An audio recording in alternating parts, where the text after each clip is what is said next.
بسم اللہ الرحمن الرحیم۔ میں نے پچھلی نشست میں یہ عرض کیا تھا کہ کوئی مشکل پریشانی آ جائے تو جہاں اس میں اور آپ تدبیریں کرتے ہیں اس مشکل سے نکلنے کے لیے، وہ ایک بہت بڑی عبرت کی بات یہ ہوتی کہ یہ سوچیں کہ اللہ تعالیٰ میری تربیت فرما رہے ہیں، مجھے کچھ سبق دینا چاہ رہے ہیں۔ جب اس کو سوچیں گے تو اس میں بہت ساری خیریں آپ کو نظر آئیں گی۔ میں فارغ ہونے کے بعد بہت پریشان ہوا کہ مجھے کہاں جانا چاہیے پڑھنے کے لیے۔ پہلے جامع تعلیمات اسلامیہ چلا گیا، پھر چنیوٹ چلا گیا، پھر ایک بات یاد آئی، استاد کی نصیحت یاد آئی، اس پہ عمل کر لیں۔ تو اس ایک نصیحت پر عمل کرنے کے نتیجے میں کہہ سکتا ہوں کہ میں یہاں بیٹھا ہوا ہوں۔ اور نصیحت کیا تھی کہ اصلاحی تعلق، اللہ والوں سے اصلاحی تعلق قائم کرنا چاہیے۔ تو پہلے تو سارا وقت تعلیم میں گزرا تھا، پڑھنے میں، لیکن دور حدیث کے بعد جو ایک سال مجھے موقع ملا تو اس میں مجھے اپنے اساتذہ کی صحبت ملی، بزرگوں کی صحبت ملی، اور اس سے مجھے اتنے فوائد محسوس ہوئے۔ اللہ تعالیٰ نے مجھے اتنی نعمتیں عطا فرمائیں کہ ان کو نہ بیان کیا جا سکتا ہے، نہ ان کو شمار کیا جا سکتا ہے۔ جتنے بڑے اساتذہ تھے جامعہ اشرفیہ میں، سب کا قرب نصیب ہوا، سب کی خدمت نصیب ہوئی، سب سے سیکھنے کا موقع ملا، اور اندازہ ہوا کہ اساتذہ کی سرپرستی اور شفقت کتنی بڑی نعمت ہوتی ہے۔ وہاں جامعہ اشرفیہ میں ایک بہت بڑی شخصیت حضرت مفتی جمیل احمد صاحب تھانوی رحمۃ اللہ علیہ کی تھی۔ تو بہت عمر رسیدہ بھی تھے۔ میں نے پوچھا حضرت عمر کتنی ہوگی؟ اور میں یہ 41-42 سال ہے 41-42 سال۔ میں بڑا حیران ہوا کہ حضرت تو بہت عمر رسیدہ تھے، اور میں کہ 41 جمع 42 کتنے ہوتے ہیں؟ تو اتنی عمر تھی ان کی اس وقت میں۔ اور حضرت تھانوی رحمہ اللہ تعالیٰ کے داماد تھے۔ حضرت تھانوی رحمہ اللہ تعالیٰ کی جو اہلیہ تھیں، پہلے شوہر سے سعید احمد نام تھا ان کا انتقال ہو گیا تھا، پھر انہوں نے حضرت سے شادی کی تھی۔ تو پہلے شوہر سے جو ان کی بیٹی تھی، حضرت تھانوی رحمۃ اللہ علیہ کی سوتیلی بیٹی، وہ ان کے گھر میں تھی۔ تو میں نے وہاں دیکھا کہ حضرت ظہر کی نماز پڑھنے کے لیے اکیلے تشریف لے جاتے ہیں اور واپس بھی اکیلے آتے ہیں، کوئی ساتھ ہوتا نہیں، کوئی خادم نہیں ہوتا۔ تو میں انتظار کرتا تھا کہ جیسی ظہر کی اذان ہوتی تھی اور نماز کے لیے حضرت آتے تھے، میں ان کا جوتا سیدھا کر دیتا تھا اور پھر مسجد میں ساتھ پیچھے پیچھے چلا جاتا تھا۔ پھر ظہر کی نماز کے بعد جب مسجد سے نکلتے تھے پھر ان کا جوتا سیدھا کر دیتا۔ تو کچھ دن ایسا ہوا، اس کے بعد حضرت نے توجہ فرمائی، پھر حضرت کی خدمت میں وہاں بیٹھنے لگا۔ دارالفتاح میں، جامعہ اشرفیہ کے دارالفتاح تھا، تو حضرت بہت واقعات بھی سنانے لگے، دیوبند کے، سہارنپور کے، تھانہ بون کے۔ وہ سارا سال پھر الحمدللہ یہ سلسلہ جاری رہا۔ دوپہر کا جو وقت ہوتا تھا جس میں چھٹی ہوتی تھی، کچھ کھانا وغیرہ ہوتا تھا، تو میں روزے وغیرہ کافی زیادہ الحمدللہ رکھنے کی توفیق ہوئی تھی، تو میں حضرت کے پاس میں بیٹھ جاتا تھا، کیونکہ زہر کے بعد بھی اسباق ہوتے تھے اس زمانے میں۔ آج کل نہیں، مجھے معلوم کہ آج کل ہوتے نہیں۔ پھر حضرت نے گھر بھی بلانا شروع کیا مجھے۔ بارڈل ٹاؤن میں حضرت کا گھر تھا، میں کبھی کبھی جمعرات کو گھر پہ چل جاتا تھا، تو اس سے مجھے اپنے اکابر اور اپنے سلف صالحین کا مزاج وہ معلوم ہوا۔ اور جب کسی بڑے کی توجہ ہو جاتی ہے تو اس پہ کام ہو جاتا ہے، بہت فائدہ ہوتا ہے اس کا۔ تو گھر پہ بھی میں جاتا تھا، ماڈل ٹاؤن میں بھی، تو بہت سارے واقعات حضرت تھانوی رحمہ اللہ تعالیٰ کے، اور حضرت شیخ الہند کے، حضرت انور شاہ کشمیری رحمہ اللہ تعالیٰ کے، حضرت نانوتوی، حضرت گنگوہی، حضرت سہارنپوری، ان حضرات کے وہ واقعات سناتے تھے، اس سے مجھے بہت فائدہ ہوا الحمدللہ۔ کبھی کبھی میرا امتحان بھی لیتے تھے۔ مجھے ایک دفعہ فرمایا کہ ایک تو نفحۃ العرب ہے نا کتاب، نام سنیے، اور ایک نفحۃ الیمن ہے، وہ سنیے نفحۃ الیمن۔ تو نفحۃ الیمن کے ایک شعر کا حوالہ دیا، قلت ضیف طارق فی ارضکم هل تضیفوہ الی وقت السحر۔ تو مجھے کہنے لگے کہ یہ هل تضیفوہ میں اصل تو هل تضیفون تھا، جمع کا صیغہ ہے نا، تو جمع تو نون کے ساتھ ہوتی۔ تو میں نے کہا کہ یہ ضرورت شعریہ کی وجہ سے مشہور تو یہی بات ہے۔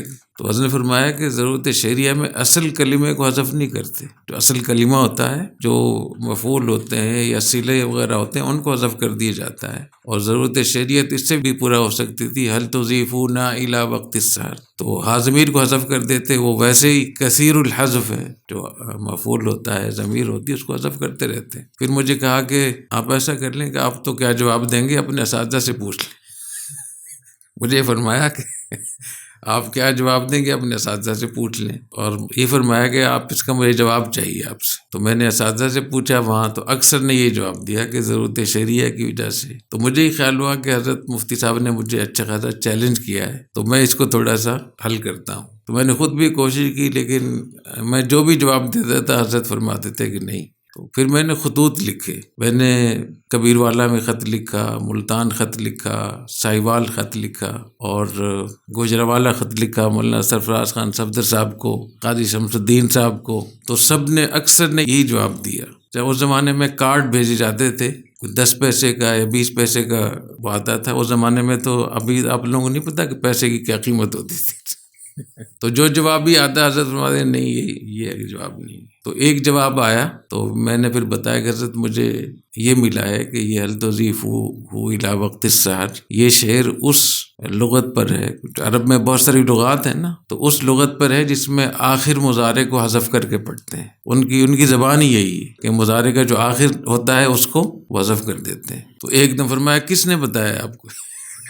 تو میں نے کہا حضرت قاضی شمس الدین صاحب نے مجھے بتایا، جو جامع صدیقیہ گوجرانوالہ کے شیخ الحدیث تھے اور دارالعلوم دیوبند میں وہ بڑے مدرس تھے. ہمارے حضرت رحمہ اللہ تعالیٰ کی سند پہ بھی ان کے دستخط تھے، اتنے بڑے، حضرت کے بھی بڑے تھے. اس وقت مجھے پتہ نہیں تھا. جب میں یہاں آیا تو حضرت نے پھر اپنی سند دکھائی دیوبند کی، تو اس میں حضرت کا نام تھا. تو انہوں نے فرمایا یہی جواب ہے اس کا، حل تضیف الی وقت السحر. تو ایک تو اس سے یہ ہوا کہ جب آدمی کسی چیز پہ محنت کرتا ہے، من جد وجد، اس کو مل جاتا ہے. تو بہت خوشی کا بھی اظہار ہوا، اور حضرت کو یہ بھی خیال ہوا کہ یہ محنتی آدمی ہے، کسی کام کو سنجیدگی سے لیتا ہے. جو قرآن مجید میں آتا ہے نا، ما کننا نبغی، یہاں بھی یا نہیں ہے آخر میں، ایسی ہے نا، نبغی نہیں ہے. تو یہاں جو یا کو حذف کیا گیا یہ بھی اسی لغت کے مطابق. یوم یأتی لا تکلم نفس الا باذنی، یاتی میں یا نہیں ہے تو آخر مضارع یہاں بھی حذف کیا گیا ہے. ایک اور ہے قل للذین آمنوا یقیموا الصلاۃ وینفقوا مما رزقناہم، اصل میں ہے یقیمون الصلاۃ. یہاں کوئی وجہ نہیں ہے نون حذف کرنے کی. تو یہ بھی آیت جو ہے وہ اسی لغت کے مطابق.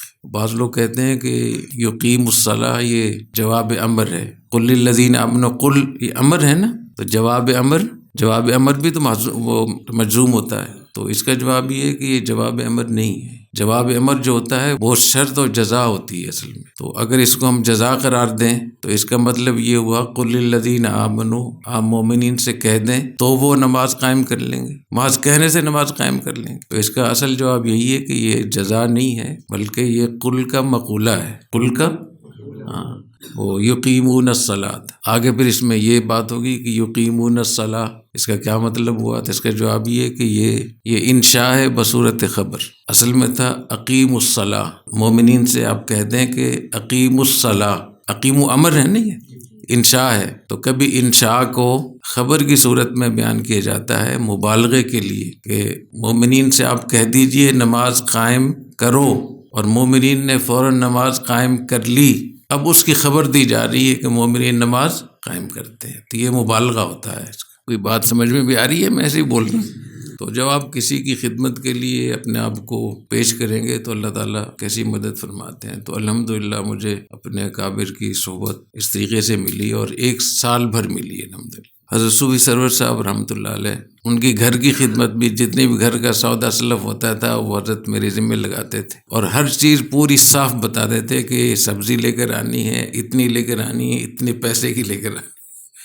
تو بہت صفائی، معاملات میں صفائی. اس کا بھی آپ کو کچھ چیزیں میں بتاؤں گا کہ اپنے ہمارے اکابر، ہمارے اساتذہ، وہ کس قدر ان کے معاملات کے اندر صفائی تھی، اور ہم لوگ کہاں ہیں. اسی سال وہاں ایک مولانا ارشد حسن ثاقب صاحب تھے، پچھلے سال غالباً فوت ہوئے. مجھے انہوں نے کہا کہ میرا ایک ادارہ ہے، ترجمہ کرتا ہوں اردو سے عربی، عربی سے اردو، اور ایک مشین بھی ہے ٹائپ کرنے والی مشین، اس زمانے میں جیسے ہوتی تھی نا. تو مجھے کہنے لگے کہ میرا تو ویزا آ گیا ہے، میں سعودی عرب جا رہا ہوں، اور یہ اچھی خاصی کمائی کا ذریعہ ہے، آپ کو عربی بہت اچھی آتی ہے، اور آپ لے لیں مجھ سے، آپ کا اچھا خاصا آپ. تو میں نے کہا نہیں، میرا تو کوئی کاروبار کا کوئی ارادہ نہیں ہے. انہوں نے کہا کہ میں مدرسوں میں رہتا ہوں، آپ ضائع ہو جائیں گے، آپ کو کوئی نہیں پوچھے گا، تو میں آپ پر اتنا مفت میں احسان کر رہا ہوں، اتنا آپ کو ادارہ دے رہا ہوں، اپنی اس کو لے لیں، اور آپ کے لیے ذریعہ معاش بھی ہو جائے گا. اور میں نے دیکھا ہے کہ اس قسم کے جو ذہین لوگ ہوتے ہیں وہ ضائع ہو جاتے ہیں، کوئی پوچھنے والا نہیں ہوتا. میں نے کہا بہت بہت شکریہ. میں نے اپنے اساتذہ سے جو سیکھا تھا وہ یہ تھا کہ دنیوی کاروبار اور اس کی طرف نہیں جانا ہے. تو بہت مجھے انہوں نے سنائی. مجھے کہنے لگے کہ صوفی جو ہے نا وہ صرف صوفی نہیں ہوتے، بیوقوف بھی ہوتے. کہتے بیوقوف بھی ہوتے ہیں خدا کے بندے، میں آپ سے کہہ رہا ہوں کہ آپ نے پوزیشنیں لی ہیں، اتنے اچھے ہیں، کوئی نہیں پوچھے گا، ایسے آپ رل جائیں گے۔ اور تو اللہ تعالیٰ نے الحمدللہ ایسے بچایا مجھے، ورنہ میں بھی شاید چلا جاتا اس طرف۔ حضرت مولانا موسیٰ خان صاحب رحمۃ اللہ علیہ کی صحبت جب ملی تو حضرت بہت خوش ہوتے تھے، روزانہ 8 گھنٹے حضرت کی گھر پہ میں تصنیف و تالیف میں معاونت کرتا تھا، کچھ حوالے ڈھونڈنے ہوتے تھے، کچھ لکھنا ہوتا تھا، جو بھی حضرت فرماتے تھے۔ اس میں حدیث کی کتابیں بھی تھیں، لغت کی کتابیں بھی تھیں، تاریخ کی کتابیں بھی تھیں۔ تو آخر میں حضرت نے مجھ سے فرمایا کچھ مانگو مجھ سے، تو میں نے کہا حضرت میرے لیے دعا فرما دیں۔ فرمایا دعا تو میں ویسے ہی کرتا ہوں، کچھ اور مانگو۔ تو 1-2 مرتبہ فرمایا تو میں سمجھ نہیں سکا، تو فرمایا کہ میرے پاس ایسے تیر بہدف نسخے ہیں جو آپ کی معیشت کے لیے، آپ کی آمدن کے لیے بہت، آپ کو ہمیشہ بہت فائدہ ہوگا، کبھی آپ کو پریشانی نہیں ہوگی۔ تو میں نے کہا حضرت مجھے اس سے مناسبت نہیں ہے، حضرت آپ میرے لیے دعا فرما دیں، میرے لیے یہ بہت ہے۔ فرمایا عجیب ہو مولانا تم، میرے پیچھے بڑے بڑے علماء پیچھے پیچھے پھرتے ہیں اور مجھ سے لیتے ہیں، میں نہیں دیتا کسی کو، آپ کو میں دے رہا ہوں۔ اس کی وجہ یہ تھی کہ جب ہم پڑھتے تھے گاؤں میں تو جو ہمارے استاد تھے وہ ہمیں 3 ہم سے وعدے لیتے تھے۔ ایک یہ وعدہ لیتے تھے کہ مجھ سے وعدہ کرو کہ تم دم اور تعویذ وغیرہ کام نہیں کرو گے، دوسرے کہ اسکول نہیں جاؤ گے۔ یہ ہفتے میں 10 دن میں ہم سے بار بار وعدہ لیتے تھے، اور اسکول ہمارے مدرسے کے بالکل ساتھ تھا، دیوار لگتی تھی اسکول کی، تو اس لیے بھی میرا بہت خیال رکھا جاتا تھا۔ تیسرے کہ محتوی میں نہیں بنو گے۔ 3 وعدے حضرت نے مجھ سے لیے۔ تو وہ بچپن کی چیزیں تو یاد رہتی ہیں۔ تو پھر میں نے حضرت سے عرض کیا کہ حضرت مجھے آپ دعا فرما دیں میرے لیے، تو حضرت نے دعا فرمائی الحمدللہ۔ پھر جب میں یہاں کراچی آیا نا تو حضرت رحمہ اللہ تعالیٰ نے میرا جو وظیفہ تھا وہ 1000 روپے رکھا تھا۔ یہ وہ زمانہ تھا جب کہ نیو ٹاؤن کے اساتذہ کی جو تنخواہ تھی وہ 300 روپے ہوتی تھی۔ حضرت صوفی سرور صاحب جو وہاں اتنے بڑے شیخ تھے ان کی تنخواہ اس زمانے میں 500 تھی۔ حضرت مولانا موسیٰ خان صاحب رحمۃ اللہ علیہ کی تنخواہ جو ملتی تھی وہ 700 تھی، اور جو ہمارے شیخ الحدیث تھے ان کی تنخواہ 900 روپے تھی۔ تو میں شرم کی وجہ سے کسی کو بتاتا نہیں تھا، پوچھتے تھے نا لوگ۔ حضرت نے ایک مرتبہ مجھے فرمایا، اوپر کمرے میں بلایا، فرمایا کہ آپ کو ماہانہ تو میں دیتا ہوں، میں چاہتا ہوں آپ خود کفیل ہو جائیں۔ اور اس زمانے میں T J Ibrahim and company تھی جو بہت بڑی کمپنی تھی، تمام بڑے علماء کا سرمایہ پیسے وغیرہ سب کے لگے ہوئے تھے۔ تو حضرت رحمہ اللہ تعالیٰ کے اس زمانے میں 80 لاکھ روپے لگے ہوئے تھے، بہت حضرت ماشاءاللہ بہت مالدار تھے۔ اور تو مجھے حضرت نے فرمایا کہ میں چاہتا ہوں کہ آپ کی طرف سے میں 5 لاکھ روپے اس میں انویسٹ کر دوں تاکہ آپ خود کفیل ہو جائیں۔ اور اس زمانے میں 1 لاکھ پہ 1000 اوسطاً ملتا تھا، تو 5 لاکھ کا کتنا ہوا؟ 5000۔ تو میں نے اس کے حضرت جو آپ ہر مہینے اپنے ہاتھ سے مجھے دے دیں، مجھے یہی بہت پسند ہے۔ میں 1-2 مرتبہ حضرت نے فرمایا تو میں نے حضرت سے معذرت کی، میں نے کہا حضرت میں اس چکر میں نہیں پڑھنا چاہ رہا بالکل، اور مجھے یہ اچھا بھی نہیں لگا، کیونکہ آپ کا بڑا اپنے ہاتھ سے آپ کو دے رہا ہے، اور دوسری کہ آپ کسی کمپنی کے محتاط ہو جائیں۔ تو حضرت نے پھر اس دن طلبہ میں روزانہ عصر کے بعد بیان ہوتا تھا حضرت کا، تو حضرت نے عصر کے بعد اسی پر بیان فرمایا کہ مجھے بڑی حیرت ہوئی کہ میں نے اتنی بڑی آفر ان کو کی، اور انہوں نے جو ہے وہ کمپنی نیک لوگوں کی تھی بظاہر۔ وہ جب کمپنی ڈوبی تو ایک دن حضرت نے جمعے کے بیان میں یہ فرمایا کہ سارے لوگ پریشان ہیں سوائے استاد صاحب کے۔ ان کو میں نے کہا تھا کہ میں آپ کی طرف سے پیسے جمع کراتا ہوں، انہوں نے منع کیا، معذرت کی، تو آج ان کو کوئی پریشانی نہیں۔ تو یہ دنیا ایسی چیز ہے کہ جتنا اس کو آپ لات ماریں گے اتنی ہی آپ کو پیچھے آئے گی، اور جتنے اس کے پیچھے بھاگیں گے ہاتھ نہیں آئے گی۔ تو اللہ تعالیٰ نے بہت ساری جگہوں میں نصرت فرمائی، اور یہ میری اپنی کوئی ذاتی کوئی نہیں تھا، جو اپنے اساتذہ بڑوں کی صحبت ملی وہ اتنی بڑی نعمت تھی کہ اس کے بعد پھر دنیا کی طرف منہ کرنا، توجہ کرنا، یہ اس کی ناشکری بھی تھی۔ تو اس کا مطلب یہ نہیں کہ آپ نہ کریں۔ حضرت تھانوی رحمۃ اللہ علیہ نے معاش کے جو ذرائع بتائے نا کہ علماء کرام کو معاش کے ذرائع اختیار کرنے چاہیے، تو 15 ذرائع لکھے ہیں حضرت نے کہ علماء کرام کو یہ بھی کرنا چاہیے، یہ بھی کر سکتے ہیں، یہ بھی کر سکتے ہیں۔ اس میں دستکاری کے بھی کچھ ہنر بھی ہے، دستکاری بھی ہے، کتابت بھی ہے، کمپوزنگ وغیرہ، اس میں طب بھی ہے۔ حضرت کے ایک خلیفہ تھے، بہت بڑے طبیب تھے، حکیم تھے، ان کو حضرت نے خط لکھا تھا کہ اگر کوئی طالب علم یا کوئی مدرسے کا کوئی مولوی صاحب اگر آپ سے رابطہ کرے طب سیکھنے کے لیے تو آپ ان کو پڑھا دیا کریں، سکھا دیا کریں۔ تو طب کا بھی لکھا۔ طب کا مطلب کیا ہوا؟ Medical science. تو اپنے اساتذہ کی خدمت کا جو موقع ملا کوشش کیا کریں، دعا کیا کریں کہ اللہ تعالیٰ توجہ نصیب فرمائے۔